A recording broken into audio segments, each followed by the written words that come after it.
President Kennedy was assassinated in Dallas today despite the most elaborate precautions taken by his Secret Service bodyguards. The agents had checked into all aspects of the president's visit, the food he would eat, the roads he would travel, the buildings he would enter, even the flowers that he would smell.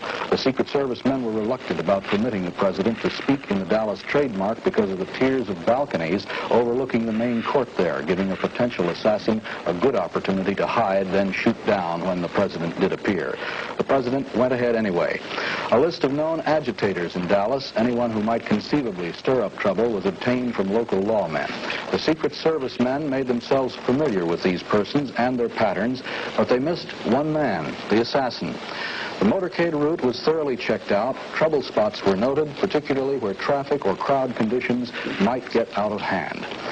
It is the motorcade, above all, that the Secret Service men worry about most. Chief executives riding in open cars down crowded streets are extremely vulnerable as targets for assassination. But agents point out that it is impossible to check every occupant entering parade route buildings on the day of a motorcade, and this, in effect, is what happened. One man holed up in one building along a long motorcade route with a rifle and a telescopic sight. He was as hard to find or to spot as the proverbial needle in a haystack. He shot to kill. He shot with deadly accuracy. Using a bolt-action rifle, he fired 3 bullets unusually swiftly, as if he had trained for this murder for a long time. One bullet hit the president's head. Another bullet seriously wounded Texas Governor John Connally. The latest news of John Connally comes from Memorial Hospital in Dallas, where Dr. Robert Shaw performed surgery on the bullet-wounded governor of Texas. Dr. Shaw has said that he anticipated no permanent damage. He also said that President Kennedy's death had not been mentioned to the 46-year-old governor, who was Kennedy's first Secretary of the Navy. In Dr. Shaw's words, Connally, who was wounded by 1 bullet through the right shoulder, was perfectly lucid and talked no more than any other injured man would have. The city of Dallas is in deepest mourning. Tomorrow's edition of the Dallas Morning News carries an editorial saying that the city bows its head in the incredible shock of the president's assassination. The editorial goes on, quote, "It cannot be charged with fairness that an entire city is in national disgrace, but certainly its reputation has suffered regrettable damage," end of quote. More from Dallas now as we join our ABC affiliate there, WFAA-TV, and Jay Watson. Thank you, Bob. A few other sidelights on John Connally. As I understand, complete facilities have been moved into Parkland Hospital so that the state government is now located there, and the government can be run, the state government can be run from Parkland Hospital. The governor is mentally alert and comfortable, although he has not yet asked about Mr. Kennedy, so therefore he does not know that the president is dead. One rib had to be removed during the 4-hour operation, lung repaired, and I understand that his left wrist is shattered pretty bad. The bullet passed clear through his body. Bill Lord has been at the police station for the last 4 or 5 hours, right, Bill? Good estimate, yes. Tell us what's happening down there, will you? Well, I got to the police station about 2 o'clock this afternoon. There were about 20 newsmen there at the time. 2 hours later, there were over 200 newsmen. And this gives you an idea as to just what the scene was this afternoon in the police station. In a moment, you'll see the suspect, Lee Oswald, come out, and we'll ask him some questions. It was a very almost riotous scene in the police station as the press was fighting each other trying to get here. Representation, these police officers have not allowed me to have any. I don't know what this is all about. Kill the president? No, sir, I didn't. People keep asking.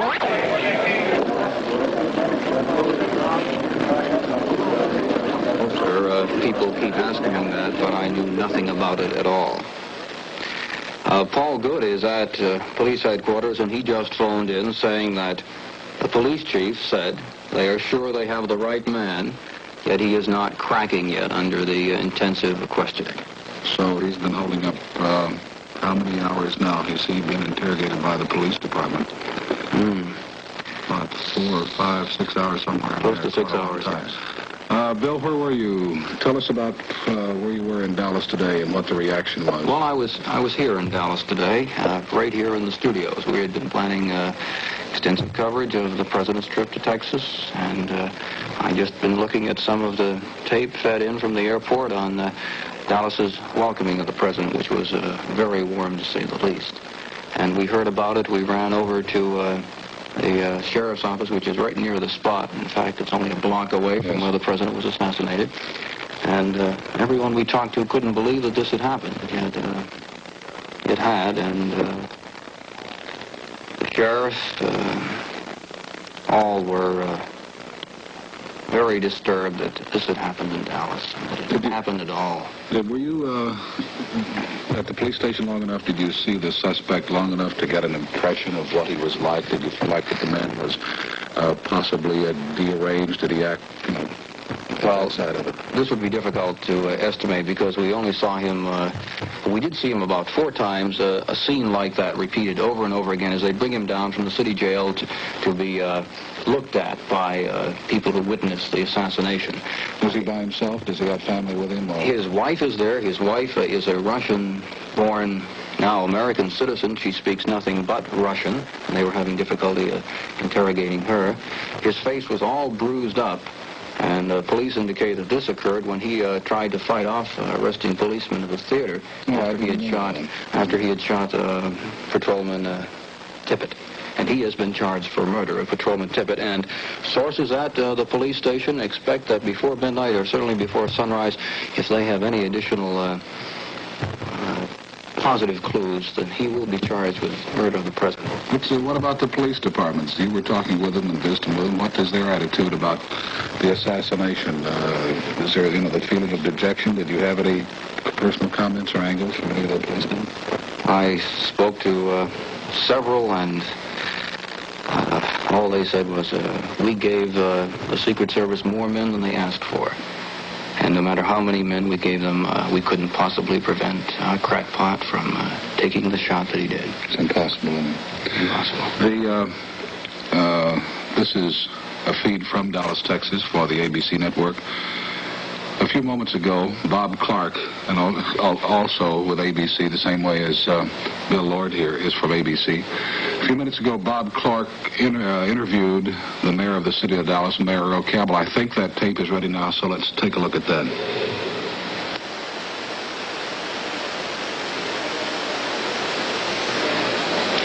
Mr. Mayor, you know the mood of the people of Dallas as well as anyone tonight. What is the reaction of the citizens of this city to the assassination of President Kennedy? Well, the reaction this evening is one of shock, is one of grief. And it's one of, they just can't believe it. Because with the tremendous outpouring of warmth, enthusiasm that was so manifest throughout the entire course of the parade route today. And then when this thing happened, it was just unbelievable. Your police force has done a magnificent job since the shooting this morning. Do you feel that the city did everything possible to give the president complete protection during his visit here? There is no question whatsoever in my mind that every possible security precaution was taken. Every off-duty officer was called on to duty. We had several hundred reserves who were on duty. We had several hundred of the sheriff's department. And not only had they taken every precaution possible on their own, but worked in very close collaboration with and under the supervision of the Secret Service. It was just one of those things that couldn't happen, but it did. Dallas has become something of a storm center of right-wing extremists in the last year or two. Do you think this could have contributed in any way to the assassination of the president? I don't want to point my finger at anyone in a case like this. Dallas has its right-wing radical group. It has its left-wing radical group, just like other cities. I think that they're much more vocal than they are numerous. And I can't conscientiously ascribe this. This is not a time to point the finger at anything except just the conscience of the nation as a whole. You don't think the type of incident that occurred here recently when Adlai Stevenson was spat upon after a Dallas speech could have contributed in any way to today's tragedy? I sincerely do not believe that it did, because while those people were guilty of terribly bad behavior, I don't think that any one of them involved in that had any criminal intent, nor would they be guilty of anything such as this. I can't correlate the two at all. Mr. Mayor, thank you very much. Thank you for permitting me to be with you. Bob Clark and Mayor Earl Cabell, Mayor of the City of Dallas. Bill, before we kick it back to New York, how about a wrap-up of what's happening now at the police department? Where it stands now, Lee Oswald, who is 25 years old, is accused of murdering first a Dallas policeman, and secondly, they are working very hard at making a case against him for killing the President of the United States. And that's it. And that's quick enough. A sidelight, a few minutes ago, I talked to one of our reporters who came in, and he said that there are hundreds and maybe, he said thousands. I would imagine there are hundreds of people out in their cars driving around the area. The city of Dallas is milling around, particularly in the area where the president was killed. There are traffic jams all the way through. The entire city is still in a state of shock. That's it for now. We will keep you up to date. Back to New York.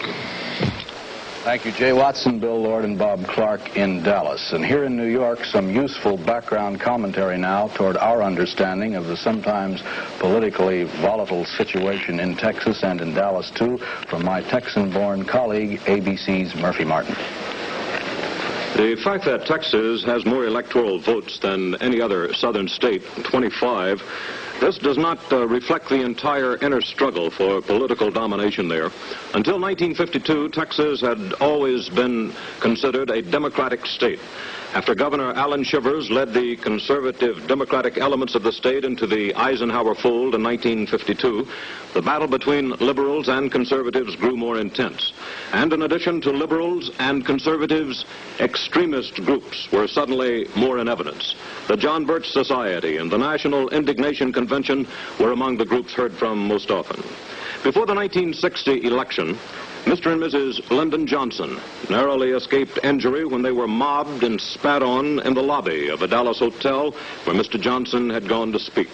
But although many liberal Texas Democrats were not strong supporters of Mr. Johnson being placed on that 1960 Democratic ticket, the Democrats regained the state's electoral votes with a popular vote plurality of 46,000 over Dick Nixon out of more than 2 million votes cast in 1960.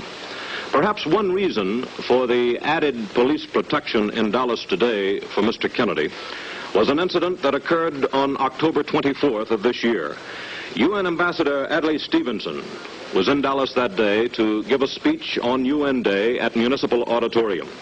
After being booed by the audience, certain members of the audience, he made the speech, and when leaving the building, he was spat upon, jeered, and one woman picket hit him with a sign. At that particular time, as officers moved in to apparently arrest the woman, Mr. Stevenson said, "Don't arrest her. It could have been an accident. Wait a minute, I want to talk to her." He walked over to where officers were holding the woman and asked, "What is wrong? What do you want?" The woman replied, "Why are you like you are? Why don't you understand? If you don't know what's wrong, I don't know why. Everyone else does." Mr. Stevenson replied, "Just don't hit anyone." Stevenson said that he did not want to send them to jail, talking about the demonstrators. "I want to send them to school."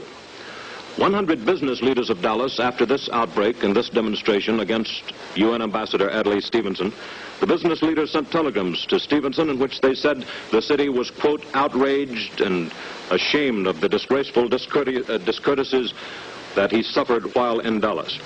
And it is also interesting to note that prior to Mr. Kennedy's scheduled trip to Texas today, apparently to mend some of the political fences there, originally he was not scheduled to have the downtown parade through Dallas.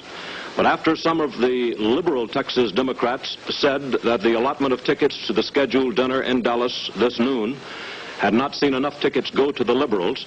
After this, and after much haggling about it, and after a telegram from one of the Democratic liberals of the state, Baxton Bryant, to the White House, in which he said to Mr. Kennedy, it appears from the allotment of tickets that Mr. Nixon is coming home to his dedicated workers, more so than you're coming here, or words to that effect. After this, the parade was scheduled. But despite the addition of more than 400 additional policemen today, the tragedy still occurred. It might be interesting to note that in addition to the National Indignation Convention and also the John Birchers, Dallas is also the residence of former General Edwin A. Walker. And he has been quoted from time to time in criticizing not only Mr. Kennedy, but the Kennedy administration. In Chicago, February 9th of last year, General Walker was quoted as saying, Kennedy has never done anything so dramatic as standing on top of Lenin's tomb, but his stroll through the garden with Khrushchev in Vienna last June was evidence of a desire to talk as far as possible with the Soviets. Shortly after his discharge from the Marine Corps, Oswald turned up in Moscow, and there he told U.S. embassy officials that he was going to become a Soviet citizen. But for some reason, he never did. Instead, he married a Russian girl and then returned to the United States. Still burning with a kind of fanaticism, he began working to fulfill his own distorted beliefs. He became a chairman of the Fair Play for Cuba Committee in New Orleans. He began passing out pro-Castro pamphlets. He fought on the streets with anti-Castro Cubans. United Press correspondent Aline Mosby interviewed him in Moscow in 1959, and she now recalls that he was a very determined person, but unsure of himself, naive, and emotionally unbalanced. The evidence, both real and circumstantial, seems to be overwhelming against Lee Harvey Oswald at this moment. There is no doubt that he'll stand trial for the murder of the policeman and possibly for the President of the United States as well.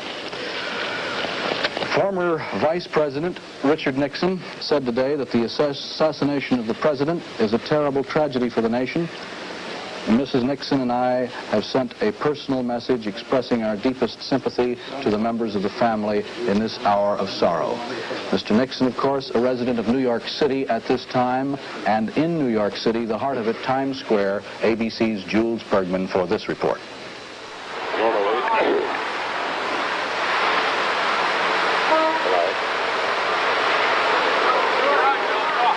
Normally, Times Square at this hour would be packed with tens of thousands of the after-theater crowd. Tonight at this hour, it's almost empty. This city is a portrait in sadness. The feeling here is almost as if it were doomsday. Tens of thousands of people milling about in distraught confusion have now drifted homeward in sadness. Sadness and grief and anger are all mixed here in a darkened Times Square and in the hearts of those who are still here. The only real lights are the aircraft beacons, almost indiscernible from the Empire State Building, and the headlights of autos and buses as they pass our cameras here. Theaters closed, even movies closed, marquees darkened. Cars and buses still roar by, but traffic is lighter than usual, though crowds up to now have been heavier. There is a sense of loss. People are wandering the streets, police told us, confused and searching. Hotel lobbies have been empty, and restaurants almost deserted all evening long. It's like the night before the world came to an end. People are neither excited nor complacent. They are so stunned as to be almost left without emotions here. You don't begin to realize what the president was in the hearts of these people, what he stood for as a man and as a symbol until he is gone. That's the message we gather from this crowd here in Times Square. We should all go home, one young man told us. We should go home to find ourselves, to discover where we are and what we must now do. As with any great loss, New Yorkers here are seeking to find themselves, to recover. New York tonight is a city stunned, a city searching for itself, even as our entire nation is searching for itself. All caused by one psychotic with a $29 surplus rifle and a 10-cent cartridge. This is Jules Bergman, ABC, reporting from Times Square in New York. Also in New York, where he lives, General Douglas MacArthur sent the following telegram today to Mrs. John F. Kennedy. I realize the utter futility of words at such a time, but the world of civilization shares the poignancy of this monumental tragedy. As a former comrade in arms, his death kills something within me. And Senator Barry Goldwater, already touched himself by a family death, called President Kennedy's assassination a profound loss to the nation and the free world. The Arizona Republican issued a statement on arrival in Chicago, Muncie, where he'll attend funeral services for his mother-in-law on Saturday. It is both shocking and dreadful, said the senator, that a thing like this could happen in a free country. Asked what effect the assassination would have on his political plans for next year, the senator replied, "This won't affect my plans. I don't want to discuss it now. This is certainly no day to even think about politics." Newsmen said that Goldwater appeared extremely upset, even angry. They reported Mrs. Goldwater as obviously having wept considerably today. Goldwater said he'll return to Washington tomorrow morning after the funeral of his mother-in-law, Mrs. Ray Johnson. The three living former presidents expressed shock and grief at the death of President Kennedy by an assassin's bullet. Harry S. Truman said at first that he was too shaken to comment. Later he said, "I'm shocked beyond words at the tragedy that has happened to our country and to President Kennedy's family today." Herbert Hoover, who was president from 1928 to 1932, said he loved America and has given his life for his country. Dwight Eisenhower, who preceded Mr. Kennedy in the White House, of course, said in a statement, "I share the sense of shock and dismay that all Americans feel at the despicable act that resulted in the death of our nation's president." Eisenhower and Hoover were both in New York City, Mr. Truman at his home in Independence, Missouri. Mr. Truman at least will be on hand in Washington over the weekend before services start for Mr. Kennedy on Monday. The United States Secret Service, about which we talked and about which Jim Haggerty, who has had particular acquaintance with them as former press secretary to former President Eisenhower, has feared a motorcade assassination attempt more than anything else. It's been the guardian of American presidents for 61 years. In private conversations and in books published by top officials after they left the service, agents admitted that chief executives riding in open cars down crowded city streets were at their most vulnerable as the targets of assassination.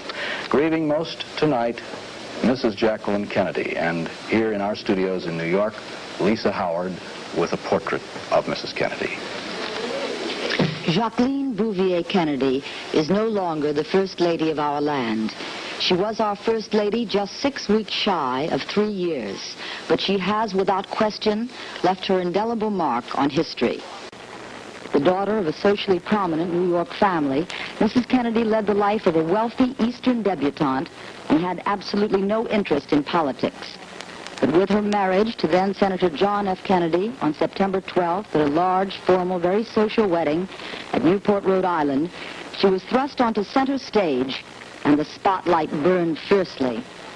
Her radiant good looks, her charm, her elegance, her special flair attracted international attention from the moment her husband was elected to the presidency of the United States.